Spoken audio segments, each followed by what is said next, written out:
사사기 그러면 사사들에 관한 기록입니다. 사사는 여호수아가 죽은 후부터 사울왕이 세워지기 전의 세대를 말합니다. 거의 350년에서 400년까지의 생활을 얘기하는데 이 사사기는 우리가 지금 살아가고 있는 이 현 시대와 가장 흡사합니다.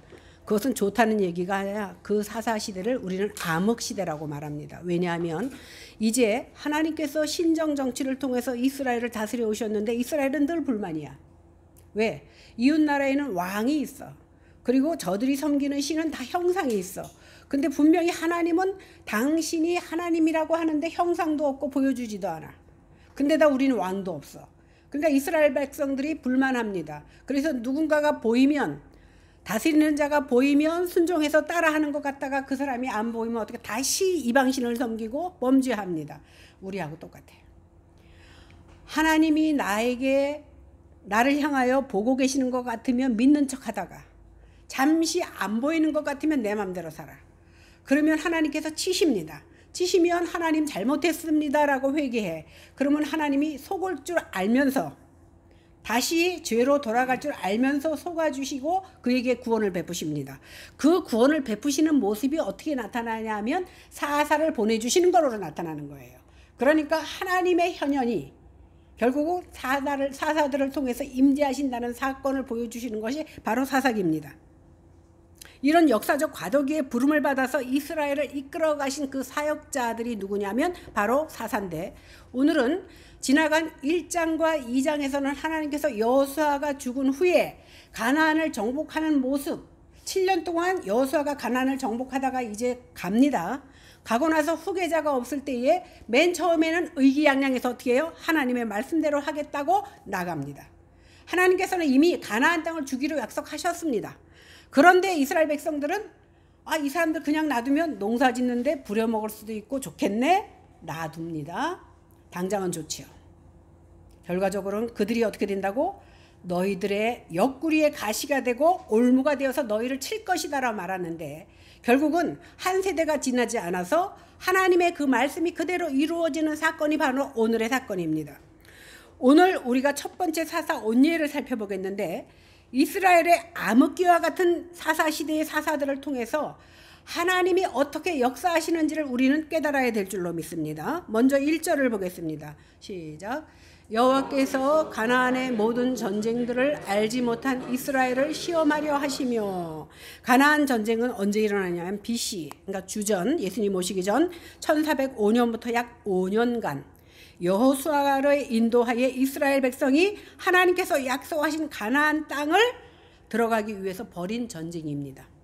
전쟁도 안 해보고 광야에서 40년을 유리방황하던 이스라엘 백성이 하나님의 명령 따라 여호수아의 인도하에 가나안과 전쟁을 벌입니다. 이 전쟁은 하나님께서 이스라엘을 배후에서 직접 지휘하셨기 때문에 이미 승리는 보장된 겁니다. 왜? 주시기로 하셨기 때문에. 그런데 이스라엘 백성들의 불순종, 여기서 불순종하니까 이스라엘 백성들이 확 돌아선 게 아니에요. 반씩 걸친 겁니다. 하나님 믿는 척해. 교회도 나와. 그리고 세상도 발 딱 걸치고 살았습니다. 그것을 하나님은 순종이라고 보지 않습니다. 그들이 불순종한 결과 우리가 지금까지 이스라엘과 하마스 전쟁하잖아요. 결국은 가나안에 남은 족속들과 외부에서 유입된 족속들로 말미암아 이 지금까지 가나안 땅을 완전히 누리지 못하고 전쟁하고 있다는 것을 지난 시간까지 제가 말씀드렸습니다. 그런데 하나님께서는 여호수아와 함께 하셨을 때 그의 배후에서 인도하심으로 말미암아 이스라엘 백성이 입이 쩍 벌릴 정도의 승리를 거두게 됩니다.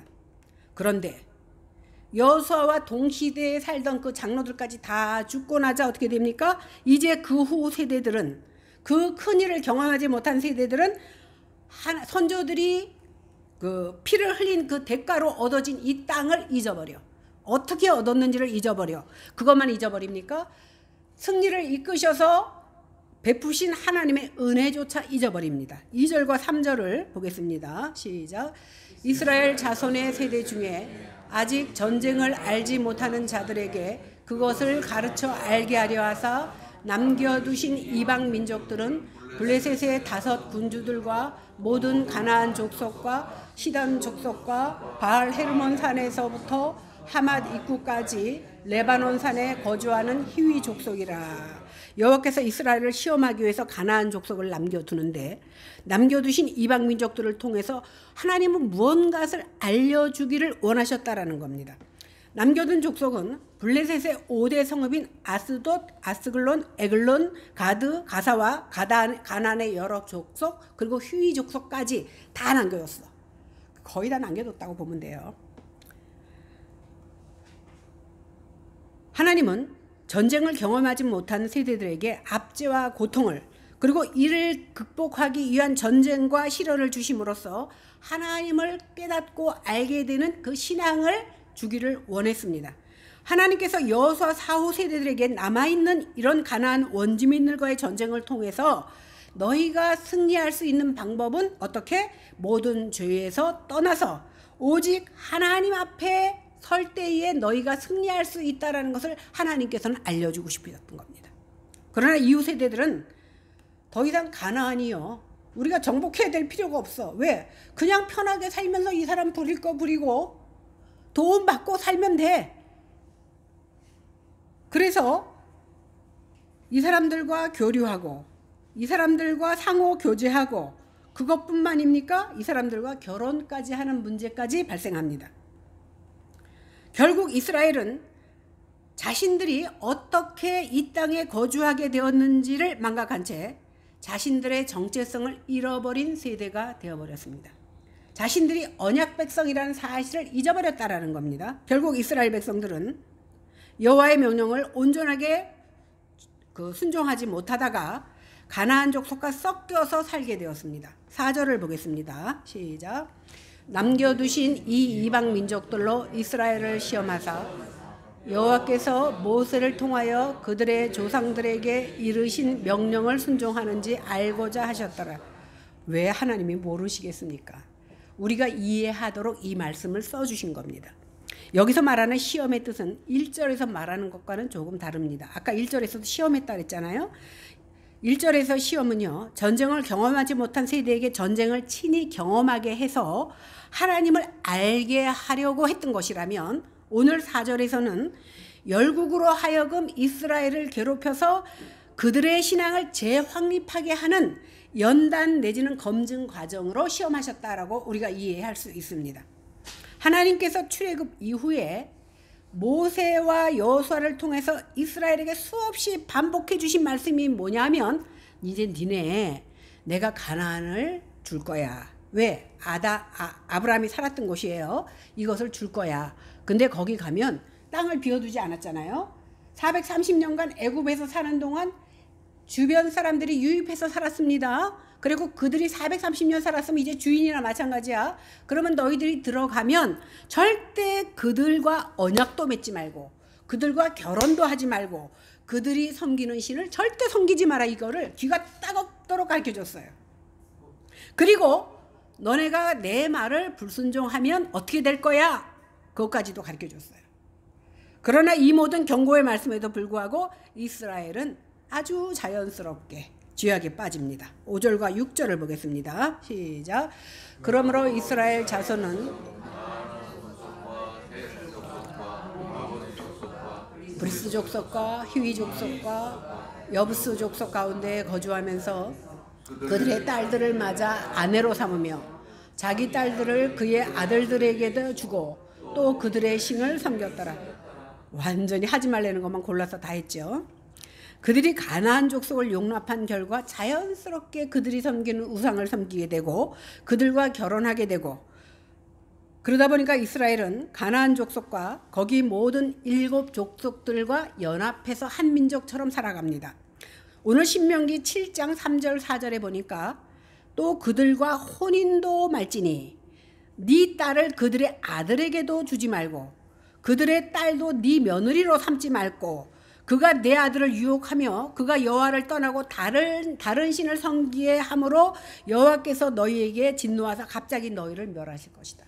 너희들이 그 민족과 결혼하면 갑자기 너희들을 멸망시켜 버릴 것이다 라고 이미 신명기에서 이스라엘 백성들에게 말씀해 주셨습니다. 이렇게 이스라엘 이방인과 결혼을 금한 이유는 뭐냐 하면, 결혼하면 남자들 대부분 마누라한테 약하잖아요.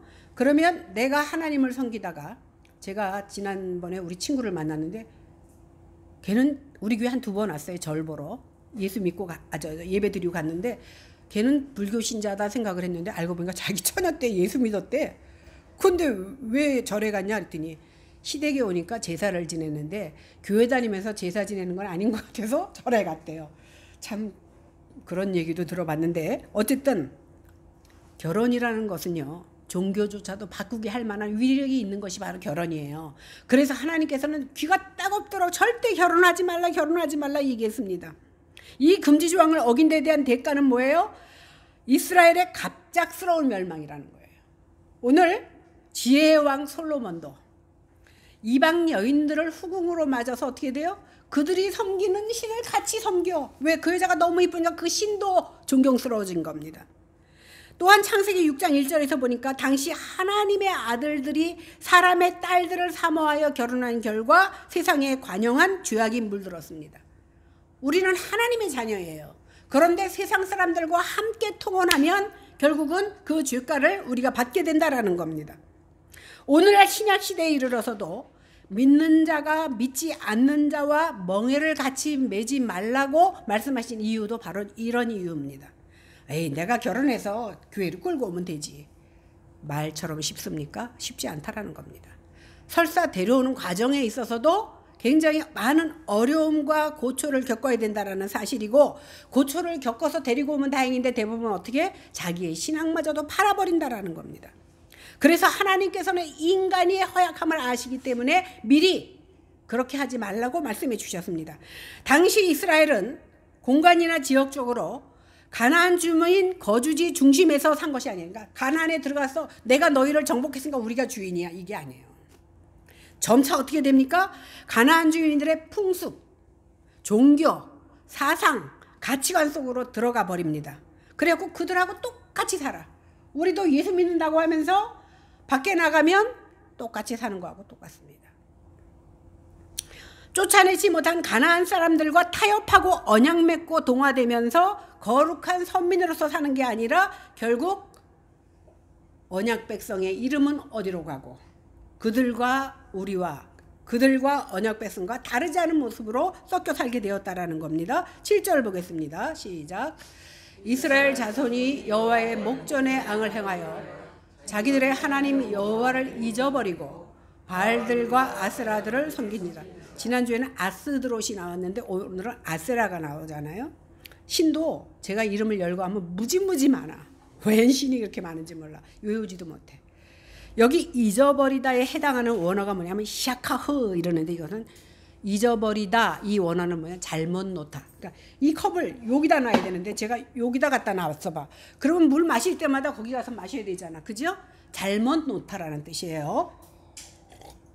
그러니까 이스라엘 백성들이 하나님을 어디다 모셔야 돼요? 마음 중심에 모셔야 되는데 마음 밖에다 모셔놨어. 그러니까 잘못 놓은 거예요. 이 뜻을 가지고 있어요. 그러니까 하나님을 내 마음 중심에 모시고 하나님의 명령을 따라야 되는데 하나님을 밖에다 놨어. 그것도 내 등 뒤에다 갖다 놨어. 보이지도 않아.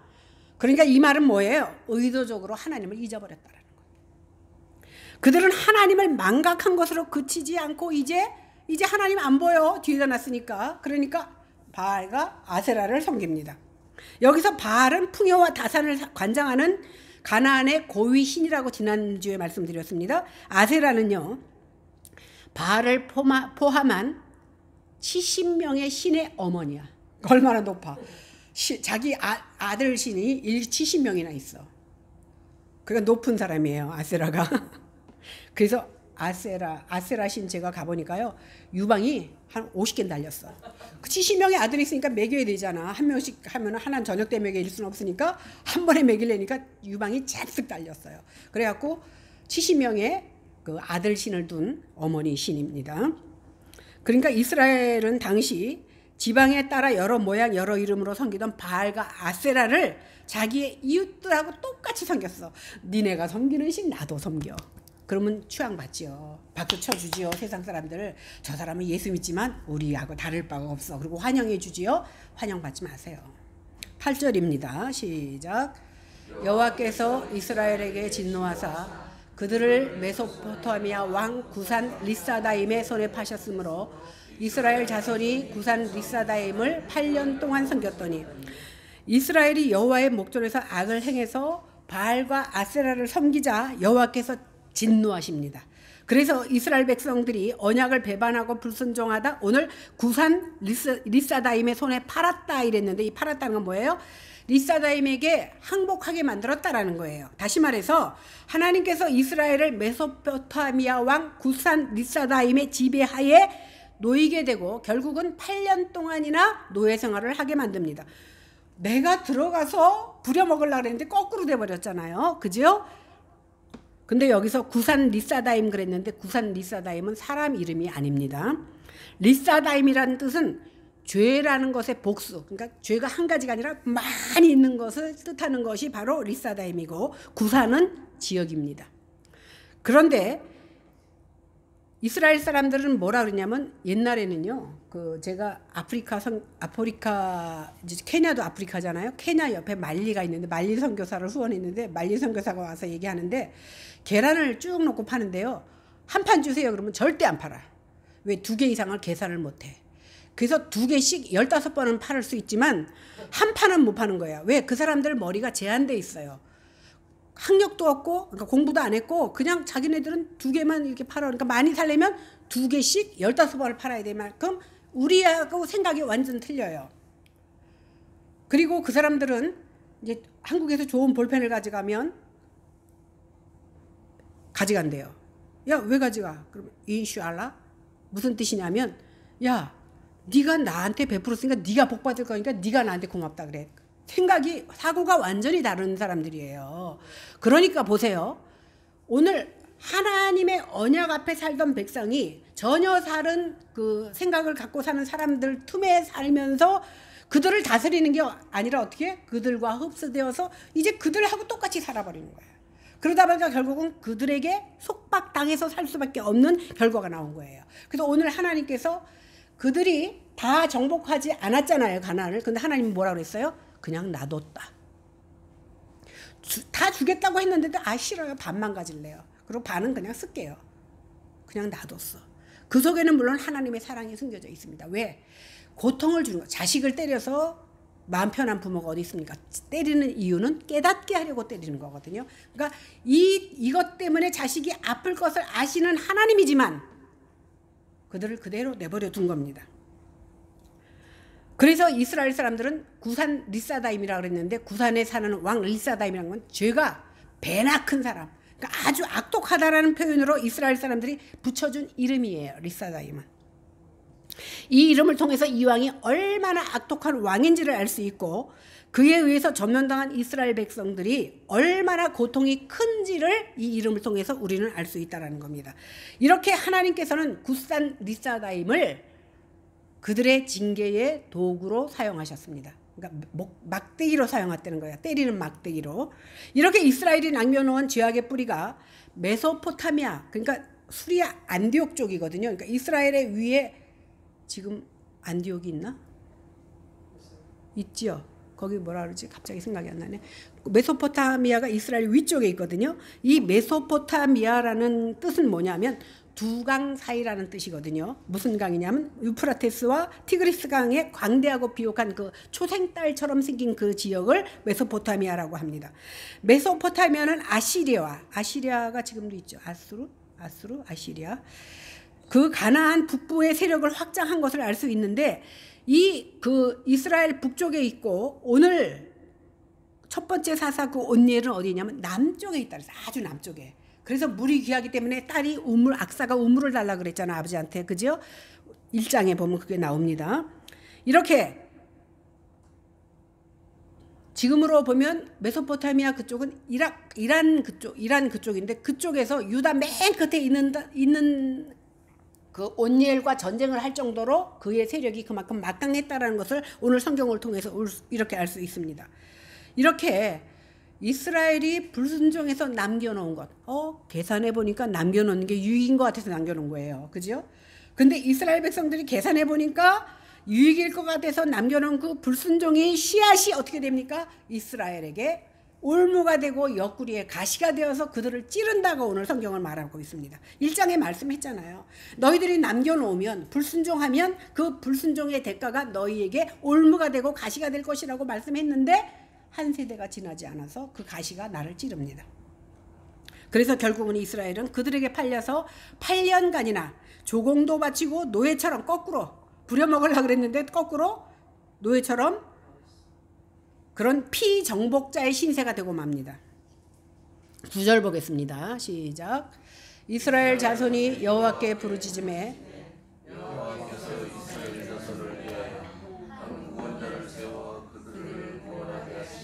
그는 곧 갈렙의 아우 그나스의 아들 온니엘이라. 사람이요, 지난주에도 말했잖아.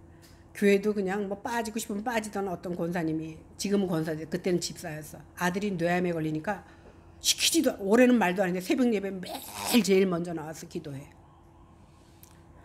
사람 심리가 정말 아쉬우니까 하나님 찾는 거예요. 왜? 방법이 없으니까. 그리고 이방의 우상들의 숭배한 죄를 깊이 깨닫고 그 순간이지만 하나님 앞에 빕니다. 하나님 잘못했습니다. 하나님은 니네 돌아서서 나가면 무슨 짓 할 줄 알아. 그러니까 하나님이지. 그럼에도 불구하고 울고 보채는 이스라엘 백성들을 용서하시고 온니엘 사사를 세우십니다. 그래서 첫 번째 사사 온니엘은 아까 말했듯이 갈렙의 아우 그나스의 아들입니다. 여기서 사사는 그냥 우리가 추대해서 뽑은 게 아니에요. 하나님이 세우신 하나님의 사명자입니다. 온니엘이 사사가 될 수 있었던 이유는 믿음의 가문인 갈렙의 가문이기 때문이거나 그의 능력이 다른 사람보다 탁월해서가 아닙니다. 우리가 앞으로 12사사를 배우겠지만 12사사가 다 하나님 보시기에 뭐 우리가 보기에 탁월한 거 없어요. 그런데 하나님 보시기에 하나님은요, 우리의 재력과 우리의 배경을 보시는 거 아니라 우리 속에 있는 그리스도의 보혈, 즉 그 믿음을 보시고 우리를 사용하신다는 거예요. 만약에 사람 보기에 멀쩡하고 잘난 사람을 쓰신다 그러면 저 같은 사람은 절대 이 자리에 못 쓰는 사람입니다. 그럼에도 불구하고 하나님께서 택하셔서 네 속에 있는 자그마한 믿음, 그것을 보시고 이 자리에 세우시는 겁니다. 오늘 하나님께서 온니엘을 세우신 것도 뭐예요? 하나님께서 하나님에 의해서 세움받은 사람이기 때문에 하나님께서는 그를 사용하시고 그를 통해서 구원하시며 그를 통치하게 하신다는 겁니다. 하나님의 대리자로서의 직분을 감당하게 하기 위해서 오직 하나님이, 그 기원이 하나님께 있다라는 사실입니다. 여호와의 영이 온니엘에게 임하자 그 강력해 보이던 구산 리사다임, 메소포타미아에서 남쪽 유다까지 가서 쳐부섰던 그 구사다임과 싸웠는데 이깁니다. 그래서 이스라엘을 구원시킵니다. 10절 보겠습니다. 시작. 여호와의 영이 그에게 임하셨으므로 그가 이스라엘의 사사가 되어 나가서 싸울 때에 여호와께서 메소포타미아 왕 구산 리사다임을 그의 손에 넘겨 주심에 이스라엘의 손이 구산 리사다임을 이기니라. 여기 여호와의 영 그랬는데 히브리어는 루하흐 이러는데 루하흐는 뭐냐면 공기, 호흡, 바람 이것을 말합니다. 그런데 이 단어가 하나님과 섞이면 성령으로 해석이 됩니다. 보이지 않고 만져지지, 이스라엘의 불만이 뭐예요? 아니 딴 나라는 가면 형상이 있는 신을 섬기는데, 그죠? 아세라는 막 유방도 많고 바알도 있고 막 큰 신, 키가 막 몇 척이나 되는 신들을 막 섬기는데 보여달라 해도 하나님은 보이질 않아. 그 보이지 않는 영이 임했는데 어떻게 돼요? 세상 사람들이 다 붙어도 이길 수 없을 것 같은 그 구산 리사다임을 하나님이 손에 넘기시니까 그를 깨부쳐버립니다. 이렇게 성령 하나님이 온니엘에게 임하자 하나님의 특별한 소명과 능력이 그에게 부여됩니다.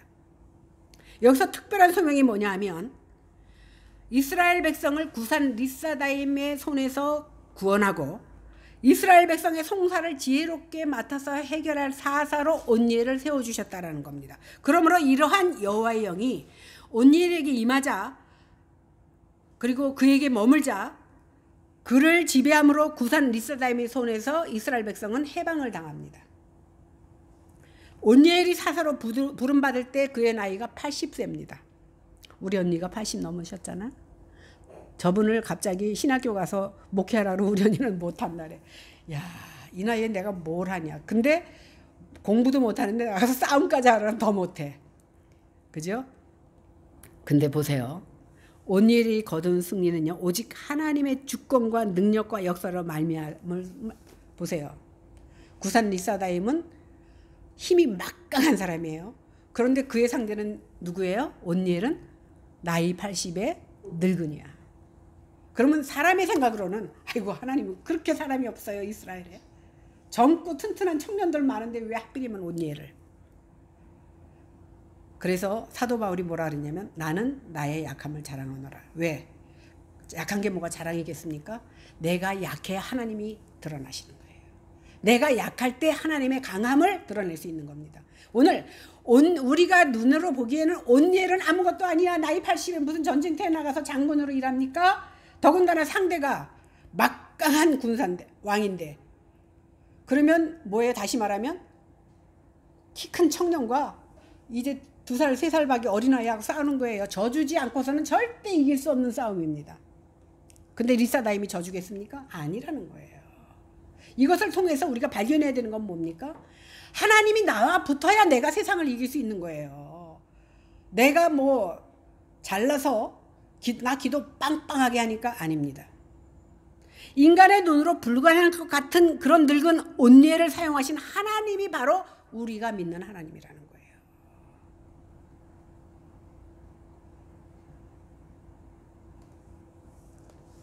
그래서 우리는 이스라엘의 그 수없이 배신하고 하나님을 거역했음에도 불구하고 회개하자. 즉각적으로 구원의 손길을 뻗치신 하나님의 사랑을 이 시간에 느끼시길 바랍니다. 11절 보겠습니다. 시작. 그 땅이 평온한 지 40년에 그나스의 아들 온니엘이 죽었더라.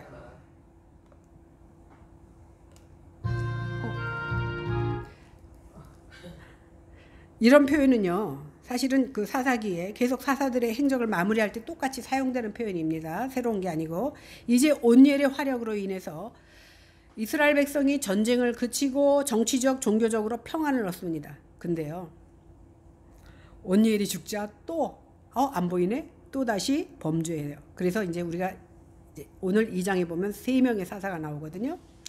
에훗과 삼갈 이렇게 나오는데 그 다음에 또 금방 얼마 못 가서 범죄해갖고 모압의 지배하에 들어갑니다. 참 그 인간은 참 한심한 것 같아요. 너나 나나. 오늘 이 말씀을 통해서 하나님께서 가나안 족속들을 쫓아내지 아니고 남겨두신 이유를 우리는 깨달아야 돼. 하나님이 능력이 없어서입니까? 아니라는 거예요. 첫 번째는 이것을 통해서 첫 번째는 그들이 죄에 대한 징계로 그냥 놔뒀어. 너네 한번 고생 좀 해봐라.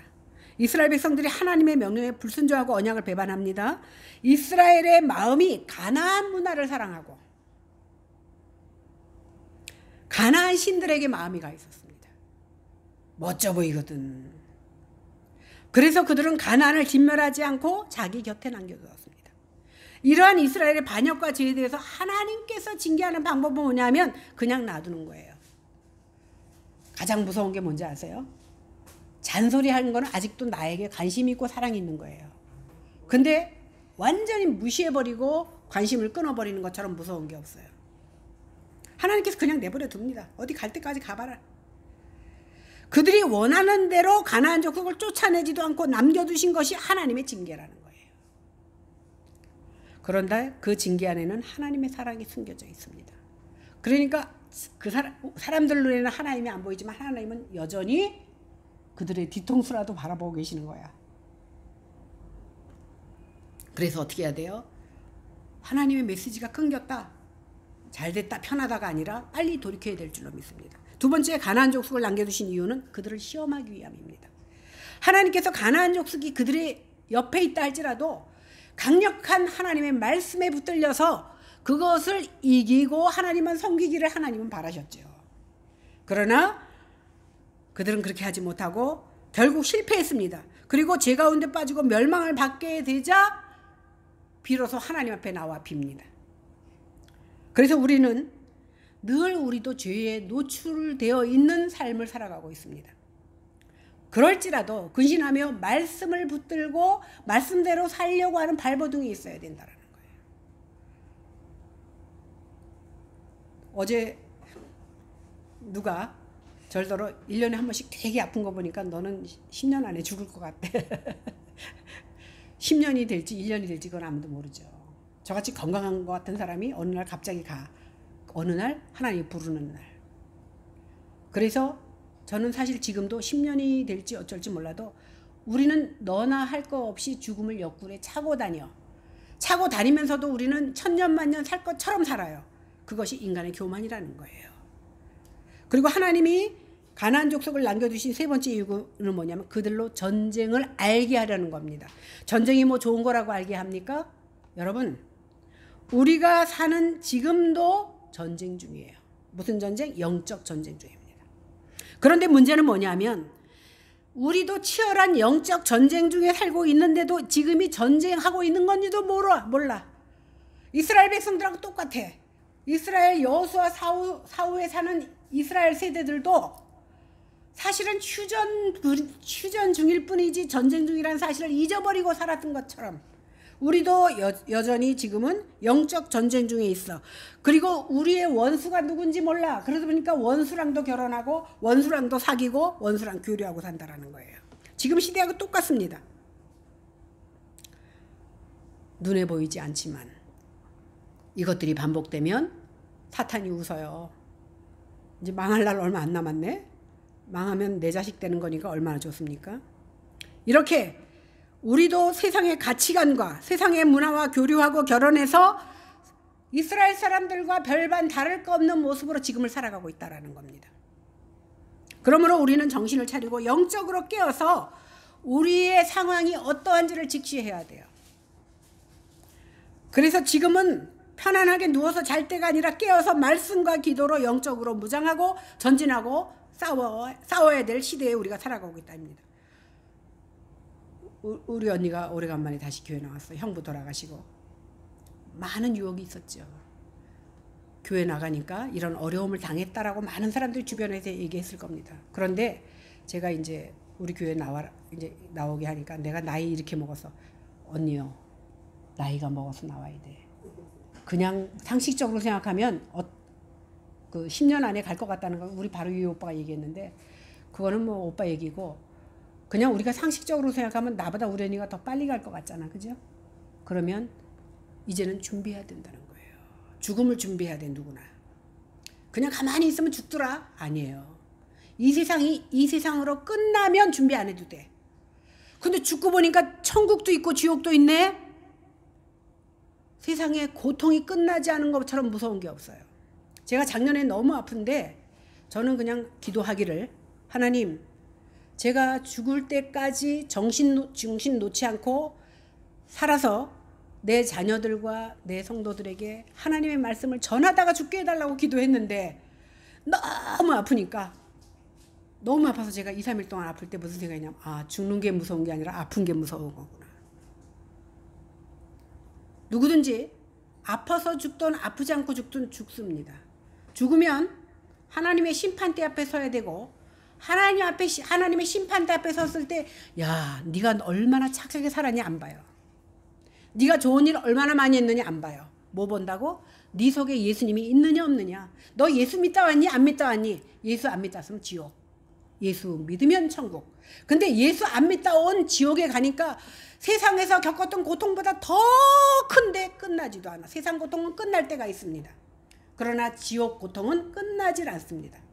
그런데 천국에 가니까 고통도 없고 눈물도 없고 다시는 아픔도 없는 그 세상이 언제까지 영원히 펼쳐집니다. 지옥도 영원, 천국도 영원. 그러니까 이제 선택은 여러분들이 하세요. 영원한 고통을 즐기려면 그렇게 하시고 영원한 그 희락 속에 살으려면 하나님 믿다가 죽음을 맞이해야 돼요. 그래서 우리의 적군이 누군지, 지금 무엇이 우리를 공격해 오는지, 어떻게 공격하고 오는지 깨달아야 됩니다. 근데 보면요, 지난 사사기 몇 주 동안 하면서 느끼는 건 뭐냐면 이스라엘 백성이나 우리는 가장 무서운 게 뭔지 아세요? 욕심이에요. 욕심. 내 속에 있는 욕심. 성경에서는 탐심이라고 그러죠. 이 탐심으로 말미암아 다 죄악의 뿌리가 탐심이라는 거예요. 내가 욕심을 부리니까 남의 아내도 넘보고, 욕심을 부리니까 남의 재산도 넘보고, 욕심을 부리니까 죄를 짓는 거거든요. 내 안에 욕심을 죽이면 죄도 줄어든다라는 거예요. 그래서 사실은 내 속에서 싸워야 될 것은 뭐냐 하면 내 육체의 정욕, 욕심과 싸워야 되는 겁니다. 이스라엘 족속이 다 쫓아내지 않고 남겨두었을 때 결국 비참한 결말을 맞이한 것처럼, 어제까지는 내가 열심히 예수 믿었는데 오늘 잠깐 찰나에 하나님을 놓쳤을 때, 사탄은요, 하나님과 딱 붙어있을 때는 못 건드려요. 잠시 방심한 것을 사탄은 노립니다. 그러면 하나님과 붙어있는 것을 확 떼어버려. 그러면 이제 더 이상 하나님의 사람이 안 될 수가 있습니다. 그래서 결국은 우리에게 치명적인 결과를 가져다 주게 됩니다. 그러므로 날마다 우리가 영적인 전투 속에 살고 있다는 사실을 깨달아서 죄의 뿌리를 죽이지 않으면, 참 하나님은 이상해. 사랑의 하나님인데 왜 호흡이 있는 자를, 가나안에 들어가면 어떡하라 했죠? 호흡이 있는 자는 다 남자, 여자, 어린아이, 노인 날 것 없이 다 죽이라 그랬어. 이것을요, 하나님은 사랑이 없는 하나님이라고 보면 안 돼요. 그건 뭐예요? 죄의 뿌리는 아무리 작은 것이라 할지라도 끊어버리지 않으면 그것이 자라서 나를 공격한다라는 것을 오늘 성경은 얘기해 주고 있는 겁니다. 그래서 우리는 예수의 보혈로 이 세상을 능히 이길 수 있다는 사실을 깨달아서 날마다 붙잡고 살아야 됩니다. 이러한 그 영적 전쟁에서 승리하는 저와 여러분들이 되시기를 주님의 이름으로 간절히 축원합니다. 기도하겠습니다. 하나님 아버지 고맙습니다. 저희의 연약함을 아시는 주님께서 오늘도 사사기를 통하여 저희와 동일한 이스라엘을 보여주시고 어떻게 살아야 되는지를 교훈하신 은혜를 진심으로 감사합니다. 이 말씀이 머리에서 맴돌다 밖으로 나가버리는 것이 아니라 우리 가슴에 뿌리 내려서 어려움을 당할 때마다 그것을 바라보고 승리할 수 있는 저희들이 다 되게 하여 주시옵소서. 예수님의 이름으로 기도했습니다. 아멘.